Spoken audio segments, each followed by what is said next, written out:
Welcome back to the Garza Gaming channel. In today's video, I'm going to share with you my awesome solo mage build, right? This build is specifically designed to allow you to farm tons and tons of XP and gold by being able to kill mobs that are way higher level with you without any issues, right? So hey man, let's not waste any time. Without any further ado, let's get into it.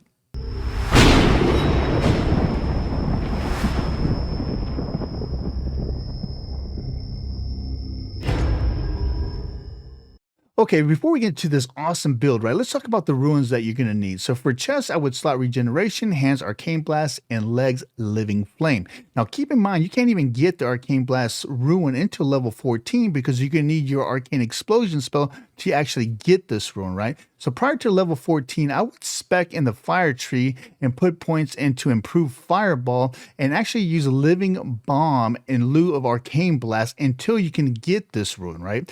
Okay, so now that we understand the runes, this is the build that I used in the order that I leveled, right? So I went ahead and put 2 points in Arcane Stability first, right? Then what I did is I added another 3 points in Arcane Focus, because what this is going to do is going to allow you to actually land your spells on mobs that are a couple of levels higher than you. And as a mage, you know, if just one resist could be the difference between life and death.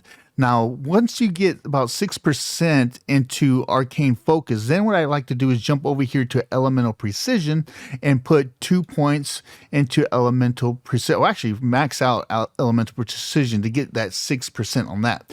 Now, I know a lot of people are probably thinking, yeah, but you're an Arcane Mage. Why the crap are you, leveling up your Elemental Precision before maxing out your Arcane Focus, or maybe putting some points into Arcane Concentration? And here's the answer. This is a solo build, right? This is a build that you're going to be using when you're out there either farming experience or farming gold with multiple mobs that are a lot higher level than you, right? So the biggest bang for your buck is going to be able to have the ability to lock them down, freeze them to the ground. And by adding that Elemental Precision, it's going to allow you to put your root or your freeze down so those mobs, are stuck in place, so you can back up and hit them from afar, so that you're not constantly face tanking, right? And then what I ended up doing is going ahead and finishing out my Arcane Focus. Now, a lot of people say, well, all you need is 6%. Yeah, maybe in a raid. But when we're talking in a farming situation, you want to have as much hit as possible. This will allow you to fight or connect with mobs that are anywhere between 5, 6, or maybe even 7 levels higher than you, which is freaking amazing. Now, realistically, you probably can connect with with mobs that are probably 10 levels higher than you, but we don't want to get crazy. I was finding that the sweet spot was between mobs that are levels between 5 to 6 levels higher than me, and I was doing very well with this build. And then what I ended up doing is, after I get my hit for both Elemental Precision and Arcane Focus maxed out, then what I end up doing is going into, the mana conservation portion of it and go ahead and max out Arcane Concentration. And once I have my Arcane Concentration maxed out, you get left with 1 point. And what I ended up doing is sticking mine into Wand Specialization. Because I found myself, when I was doing dungeons, that the groups that were in, a lot of times were killing stuff so fast that it made no sense for even to use my Arcane Blast, because by the time Arcane Blast finally casted and went off, the mob was almost a quarter health. So just having that fast wand that does pretty decent damage worked very well. And another cool thing that I found out also is that by having an arcane wand, I was able to actually heal myself. So when I cast my, my regeneration on myself and then started, wanding with that arcane wand, every time I connected, I was getting a little bit of health back. So it's kind of a really cool little way of, having a heal over time at a 0 mana cost once you have that regeneration buff put on you. Okay, so I actually found out just how powerful this build really is by mistake, to tell you the truth. I was over here fighting bears, that were level 26, so I was level 23, to get torn bear pellets, in addition to, getting some really nice XP and nice loot to sell in the auction house. Now, what was a standard one-on-one fight turned bad really, really quick when I get ganked by a freaking spider that was behind me. At this point, I'm at half health and half mana and get jumped by yet another bear. That's when I cast that Living Flame with my regeneration on me. Now, you can see how effective this Living Flame is. Not only is it doing ridiculous damage to the enemy, but it's actually healing me to full health.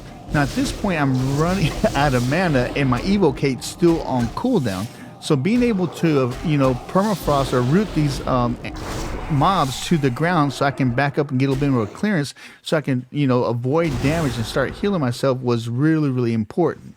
Especially having that poison on me, I was almost dead. I was probably at 10 hit points at one time. As you can see here, I was able to take out the spider and the bear, but I still had another bear on me and I was at 0 health almost with 0 mana.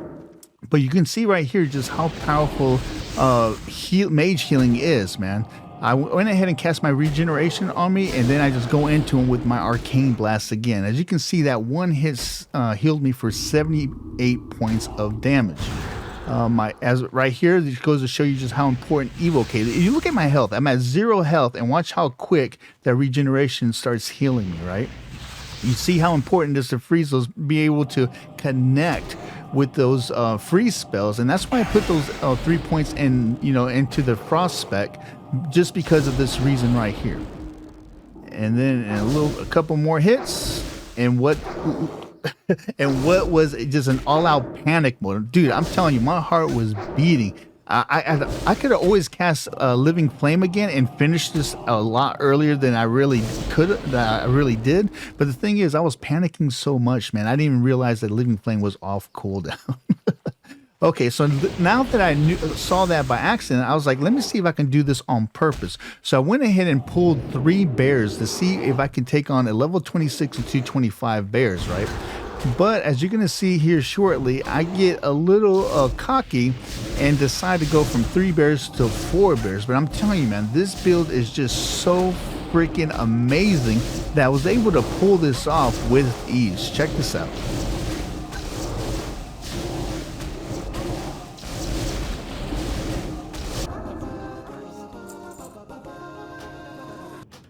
Now, I know what you're thinking. You're probably thinking, hey, Dark, well, that's cool in the open world with non-elite mobs, but how does this build work in dungeons? Well, check this out. Okay, so watch here in the last boss of SFK, right? We were 2 level 23s and 3 25s. One of the 25s being making 25 just before we get to this last boss. Now, things started out okay and then instantly started going really bad when we had one of our 25s go down almost instantly. Now, as I'm casting my Arcane Blast, I can see that things are starting to go sideways because the healer can't keep up with the damage. So I start putting regeneration on everybody and about to open a can of whoop butt on this last boss. Now, keep in mind, this last boss is a pain in the butt, and he's level 26 elite. So I'll go ahead and put regeneration on everybody. As you can see here, we had another person go down, even though we had a res on the first guy. And then I just opened up with Lava Blast and Arcane Blast. And then I see my Evocate came off cooldown, so then I started using my Evocate just in case I had to dig into him even further. But by this time, he went down. It's just that simple, man. That just goes to show you how powerful this build is and how awesome mages are in Season of Discovery. So as you can see, mages in Season of Discovery are freaking powerful, man, and this build allows you to be almost immortal when you're out there farming for that XP and those big loots, right? So hey, man, I hope that this video has helped you, and if you're new to the channel, don't forget to hit that subscribe button and turn on those notifications, right? I'm going to tend to put out videos weekly, and don't forget also, we're now live on the Lava Lash server, so you're one of my Reapers that is starting to play Season of Discovery, hit me up in my Discord, invite to the Discord description to any of my videos, and on website garzagaming.com, or in game if you want to join the GGC Reapers. We're still trying to build up our ranks so we can tackle that in-game content, right? Not just now, but throughout all the phases for the rest of the year. Again, if you haven't subscribed, please subscribe. I'm Dark Garza, the OG on the GC. We'll see you next time.